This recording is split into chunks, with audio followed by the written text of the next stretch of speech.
네, 안녕하세요 여러분. 반갑습니다. 꿀단지입니다. 자, 이번에는요, 노동권 침해와 그 구제 방법에 대한 내용들에 대해서 알아볼 시간입니다. 자, 우선 우리가 이 노동자의 권리는요, 근로자의 권리라고 얘기를 하기도 합니다. 뭐 근로자가 노동자가 될 수도 있는 것이죠. 하지만 대부분 책에서는요, 근로자라고 얘기를 하기 때문에 우리는 근로자라고 생각을 하고 내용을 정리해 나가도록 하겠습니다.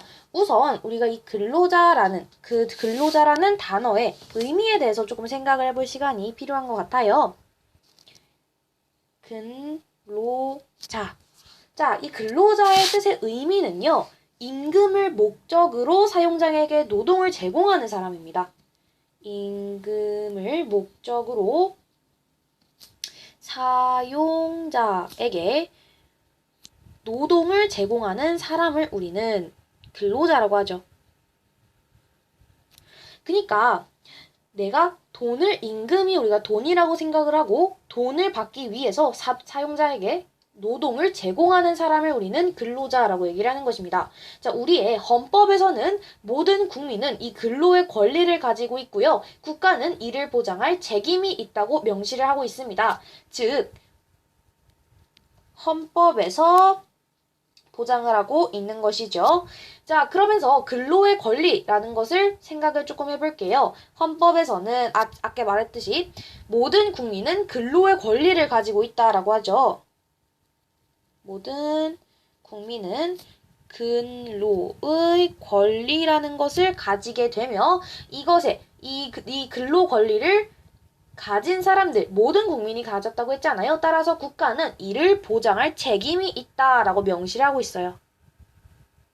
국가는 이를 보장할 책임이라는 것이 있다라고 얘기를 하고 있습니다. 자, 그래서 근로의 권리라는 것은 근로 능력을 가진 사람이 국가에 대해 근로의 기회를 요구할 수 있는 권리를 말합니다. 자, 이게 살짝 헷갈릴 수가 있는 내용인데요. 조금 구체적으로 한번 보도록 할게요. 이 근로의 권리라는 것의 내용을 좀 뜻을 알아야지 우리가 헌법이 어떻게 보장을 하고 어떻게 책임을 져야 하는지 내용을 이해할 수가 있겠죠. 근로의 권리라는 것은요.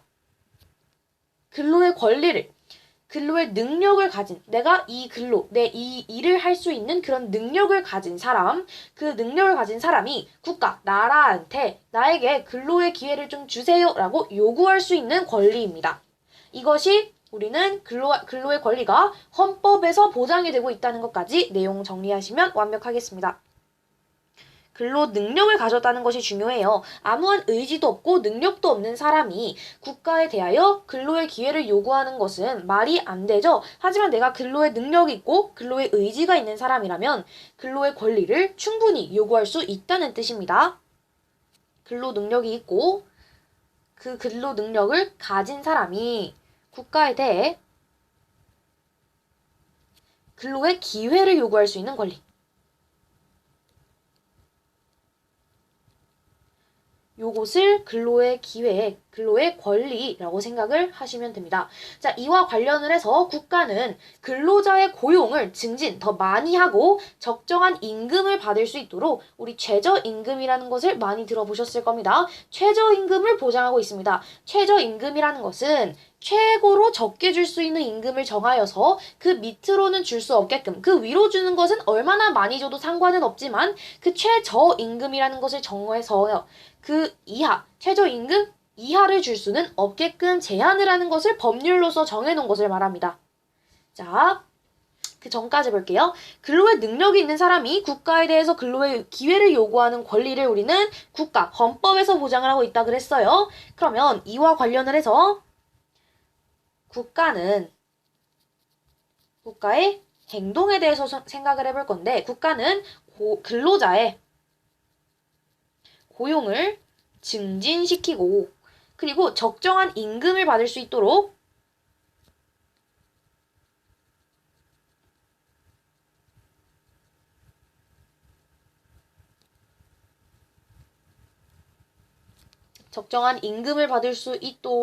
최저임금을 보장하고 있다는 것입니다. 최저임금이라는 거 생각해 주시면서 최저임금이라는 것이 뭐였죠? 최고로 적게 줄 수 있는 돈을 정하여서 그 미만, 그 아래로는 줄 수 없게끔 법으로 정해놓은 것입니다. 최저임금을 보장하는 것이 바로 이 국가의 행동이었다. 또한 근로자의 인간 존엄성, 인간은 누구나 존엄성을 가지고 있다 그랬어요. 그러면서 인간은 누구나 존엄하고 그에 따른 가치가 있다라고 얘기를 했었죠. 인간 존엄성을 보장하는 근로 조건의 기준을 근로기준법으로 정하고 있다.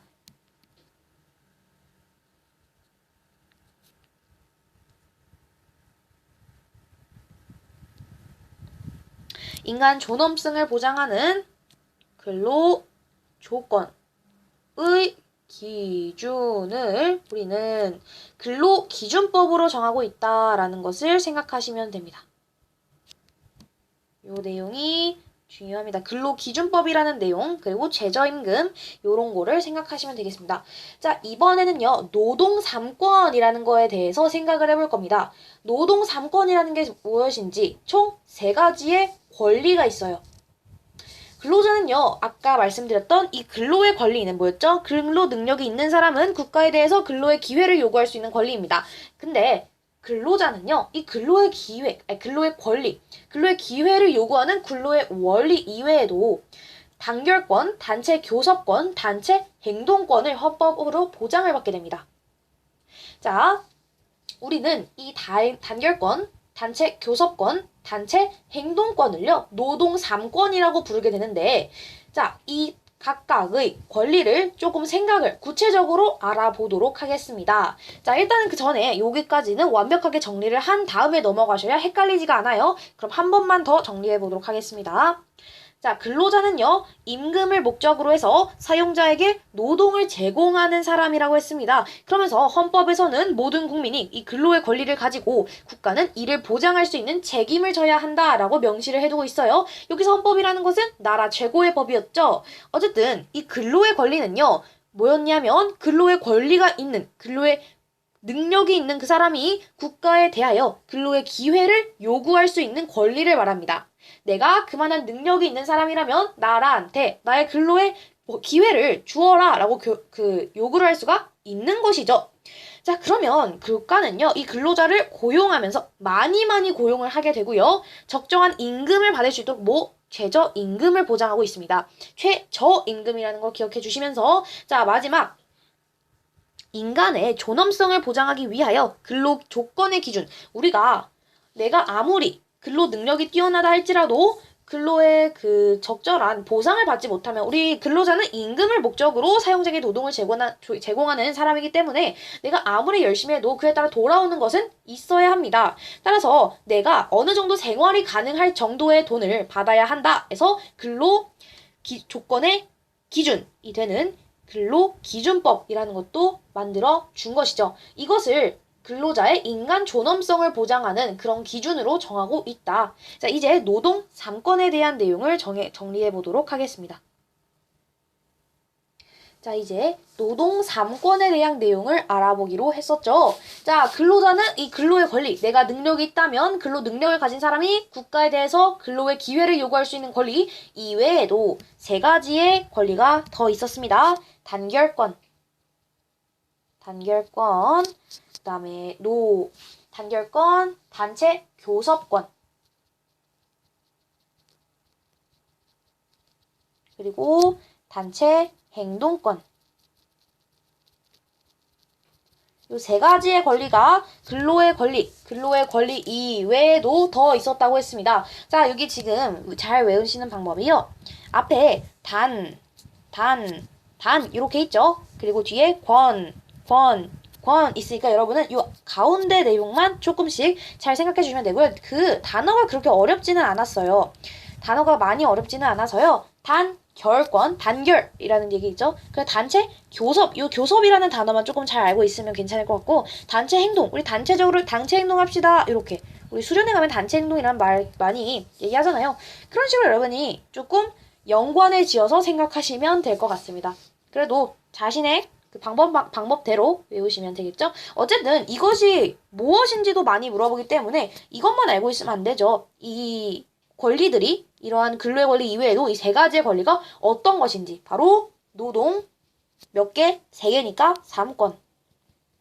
노동 3건이라는 것도 생각을 하셔야 합니다. 따라서 각각의 의미, 각각의 내용에 대해서 생각을 해보는 시간 가지도록 하지요. 자, 단결권입니다.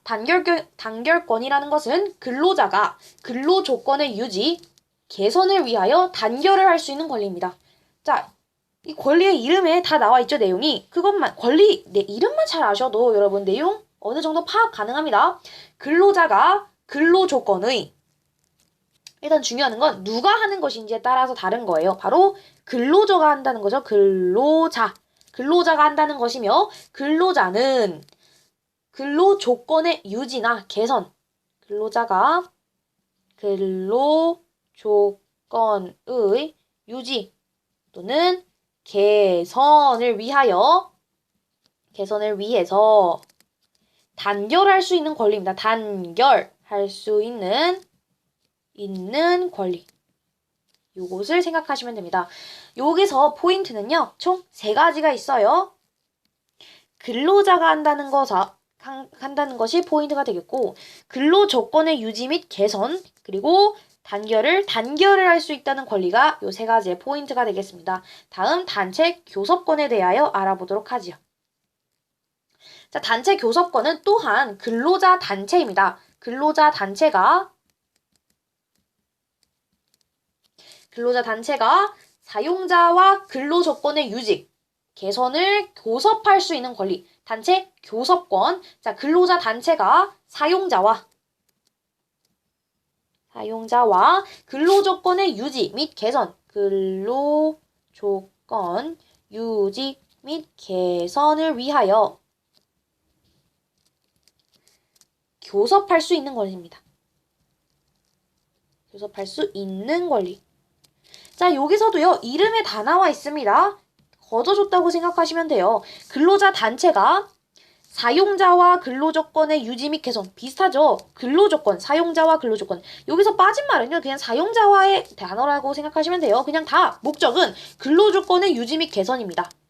어쨌든 그러면서 교섭을 서로 대화를 통하여 풀어나갈 수 있는 권리, 교섭할 수 있는 권리라고 합니다.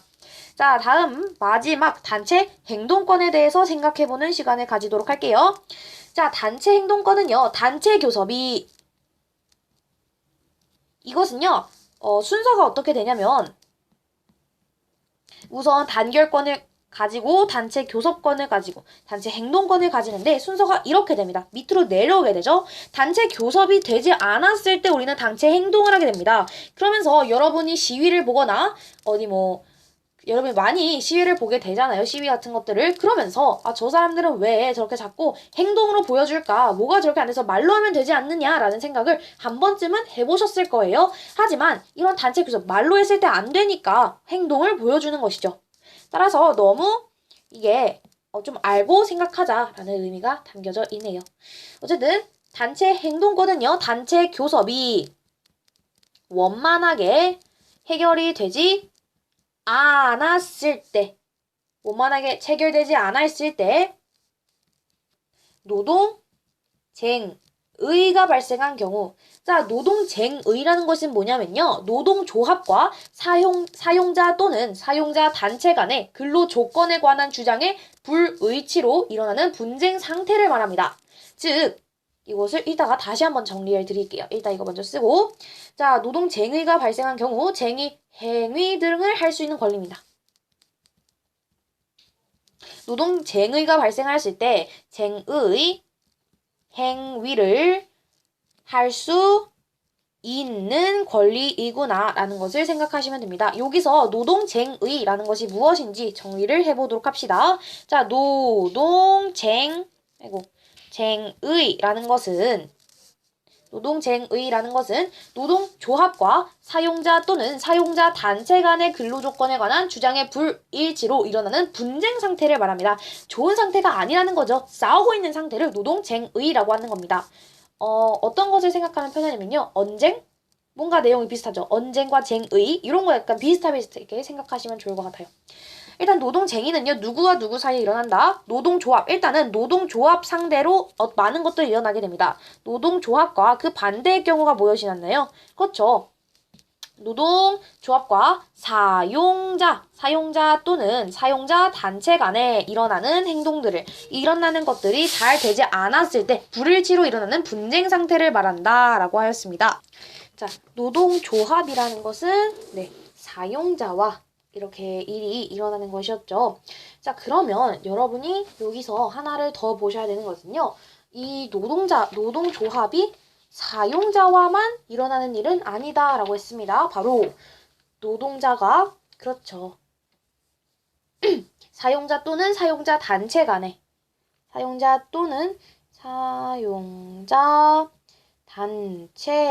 근로 조건에 관한 주장이 불일치로 일어나는 분쟁 상태를 말하게 됩니다. 이 분쟁 상태를 우리가 노동쟁의라고 얘기를 할 수가 있어요. 자, 그러면서 이 내용을 확인을 해보았고, 그러면 이 노동 3권에 따라서 근로자는 자율적으로 노동조합을 결성하여서 사용자인 기업가와 대등한 위치에서 임금과 근로 조건을 협상을 할 수가 있습니다. 이 노동 3권이라는 것 때문에 노동자와 그 사용자가 동등한 위치에서 임금과 근로 조건을 협상하는 것이 가능해지는 것이죠. 그러면 노동쟁의라는 것이 우리가 아까 그 불일치로 일어나는 분쟁 상태라고 얘기를 했다면 쟁의 행위는 무엇일까요? 그렇죠. 근로자 측의 쟁의 행위에는 파업이나 태업 등이 있습니다. 노동쟁의의 뜻은 이거였고요. 그 쟁의의 행위에 대한 내용도 확인해 봐야겠죠? 근로자 측의 쟁의 행위에는 파업이나 태업, 또 사용자 측의 쟁의 행위에는 이거는 노동자 측이었고 사용자 측에는요 직장 폐쇄가 있겠죠. 아무도 들어오지 못하게 직장을 막아버리는 겁니다. 이런 식으로 우리는 여러 가지 용어들과 그리고 노동 3권 근로자의 권리에 대한 내용을 알아보았습니다. 자, 그럼 마지막으로 우리가 노동권 침해를 구제받을 수 있는 방법에 대한 내용을 조금 확인을 해보려고 합니다. 자, 방법 생각해 보도록 하시죠. 자, 일단은 우리가 노동권 침해에 관련된 여러 예들을 확인을 해볼 겁니다. 노동권 침해의 예에는요, 총 2가지가 있습니다. 바로 근로자의 권리가 침해되었을 때는 구제받을 수 있는 방법에 대해서 지금 알아보도록 할 텐데, 만약에 근로자가 노동조합에 가입을 했다는 이유로 불이익을 받았다면 이것은 부당 노동행위가 됩니다. 자, 다음 페이지에서 확인을 해보도록 할게요.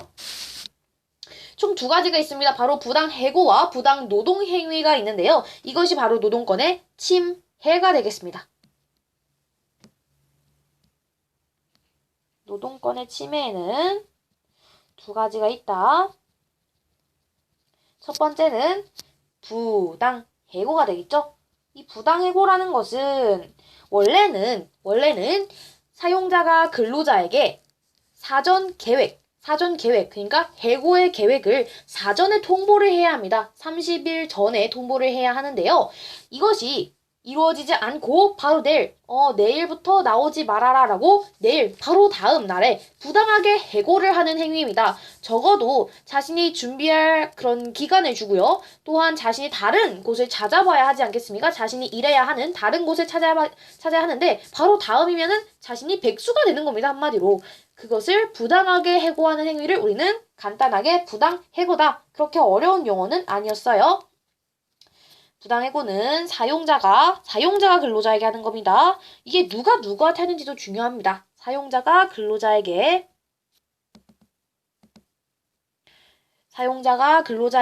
미리 사전에 해고 계획을 통보하지 않고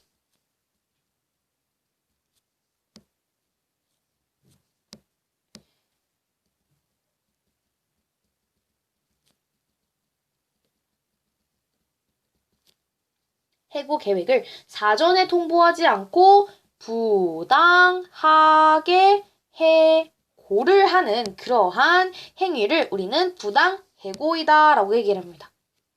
자, 2번째는요. 부당 노동 행위가 있습니다. 부당 노동 행위. 자, 사용자. 이번에도 똑같이 사용자가 근로자에게 하는 행위입니다. 사용자가 근로자에게 노동조합을 조직하거나 가입하거나 활동. 즉, 여기 노동 3건을 하였다. 노동 3건을 하였다는 그 이유만으로 불이익을 주는 행위를 말합니다. 그러니까 지금 여기서 나온 것은요.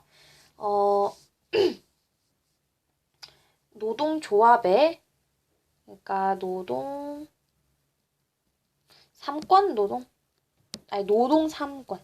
그죠? 노동 3건이죠? 노동 3건의 활동.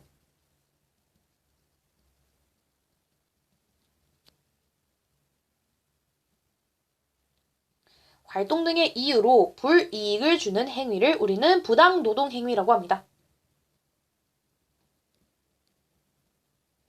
입에 좀 붙게 해봐야 돼요. 부당노동 행위, 부당해고. 자, 그 밖에는요, 노동권 침해, 이런 것들이 있겠죠. 근로계약서를 작성하지 않거나 폭력 행위를 하거나 임금을 제때제때 주지 않거나 계속 미루거나 근로시간을 너무너무 늘리게 되는 거죠. 이런 것을 우리는 그 밖에 노동권 침해가 될 수가 있습니다. 자, 그러면서 노동권의 침해는 두 가지가 있었어요. 가장 크게 부당해고와 부당노동행위가 있었다는 거 기억해 주시면서 자, 이제 구제받을 수 있는 방법에 대해서 알아보겠습니다. 만약에 근로자가 육아휴직을 신청했다는 이유로 해고를 당하게 된다면요. 이것은 부당해고에 해당합니다. 왜냐하면 자신이 육아휴직을 신청했다는 이유로 바로 해고를 당한다? 자, 육아휴직을 신청하는 것은요. 노동 3건에는 해당되지 않습니다. 그러면 자신이 그렇죠. 이 부당해고를 당했다라는 것을 알 수가 있겠습니다. 바로 해고를 당하는 거예요. 부당하게 해고를 당한 것을 우리는 부당해고라고 하죠. 이 부당해고를 당한 근로자는요. 노동위원회라는 곳을 우리가 생각을 해볼 수가 있습니다. 노동위원회. 이 노동위원회에 권리 구제를 요청할 수 있습니다.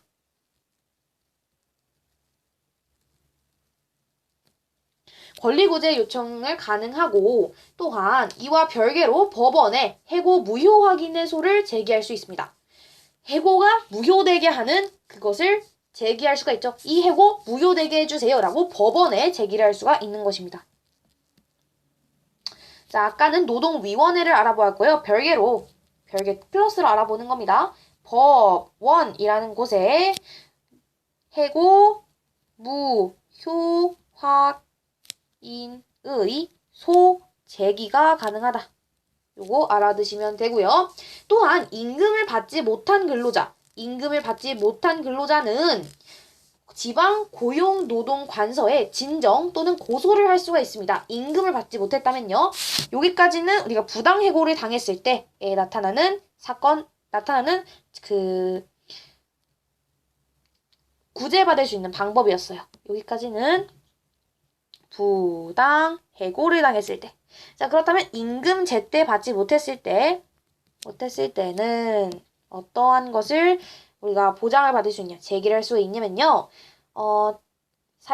지방고용노동관서라는 곳에 진정 또는 고소를 할 수가 있습니다. 진정 또는 고소 가능하다라는 것이죠. 사용자가 계속해서 임금을 주지 않는다 그러면 사용자는요 형사처분을 받을 수 있고요. 이때 받지 못한 임금은 민사소송을 거쳐야 받을 수가 있게 됩니다. 자, 여기서 우리가 근로자의 권리를 보호하는 직업에 대해서 조금 알아보겠습니다. 총 두 가지가 있는데요. 공인노무사와 근로감독관이라는 것이 있습니다.